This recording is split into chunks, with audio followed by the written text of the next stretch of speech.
আসসালামু আলাইকুম রহমতুল্লাহ। আমরা জানবো ট্রান্সফার প্রপার্টি একটা সেকশন 30 যেটা বলে prior disposition not affected by invalidity of ulterior disposition, অর্থাৎ দূরবর্তী হস্তান্তর যদি অবৈধ হয় তাহলে পূর্ববর্তী হস্তান্তর কার্যকর হবে। দূরবর্তী হস্তান্তর কোনো কারণে যদি অবৈধ হয় তার কারণে পূর্ববর্তী হস্তান্তর অবৈধ হবে না।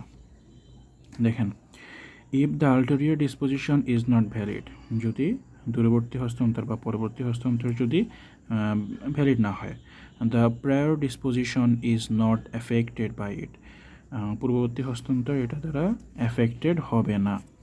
হ্যাঁ, এটাই হচ্ছে এখানকার মেইন বিষয়, ছোট্ট একটা ধারা।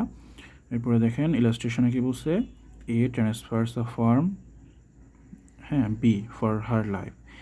এ তার হচ্ছে একটা ফার্ম বিকে দিল, তার একটা ফার্ম বিকে দিল তার লাইফ টাইমের জন্য। হ্যাঁ, এবং বললো যে if she do not desert her husband, যদি সে তার হাজব্যান্ডকে ত্যাগ না করে, to C B is entitle to the farm during her life as if no condition had been inserted. অর্থাৎ বলছে যে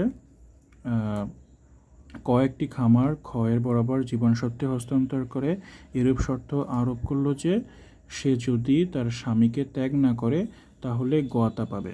অর্থাৎ সে যদি তার স্বামীকে ত্যাগ না করে তাহলে সেটা সেই সম্পত্তিটা পেয়ে যাবে। এমনভাবে সম্পত্তিটা হস্তান্তর করা হলো। তো তাইলে কেমন হলো বিষয়টা, যে এ যদি হচ্ছে এ বিকে সম্পত্তিটা দিল তার লাইফ টাইমের জন্য, এবং বি যদি হচ্ছে তার হাজব্যান্ডকে ত্যাগ না করে তাহলে সম্পত্তিটা সি পেয়ে যাবে। তো এই শর্তটা তো ইনভ্যালিড, তাই না? শর্ত এই যে আমরা সেকশন 25-এ যখন পড়লাম যে কন্ডিশনাল ট্রান্সফারের ভেতরে যে এমন যদি কোনো কন্ডিশন দেওয়া হয় যেটা ইমোরাল, হ্যাঁ, কিংবা বা আইন সিদ্ধ না, তো সেই পুরা হস্তান্তরটা বাতিল হবে, মানে এই যে পরবর্তী হস্তান্তর যেটা হয়েছে এটা বাতিল হবে। তো এই যে শর্তটা দেওয়া হলো, তো এই শর্ত তো বাতিল হবে, তাই না? B is entitled to the farm, B এমনভাবে সম্পত্তিটা পেয়ে যাবে যে কোনো শর্তই দেওয়া হয় নাই।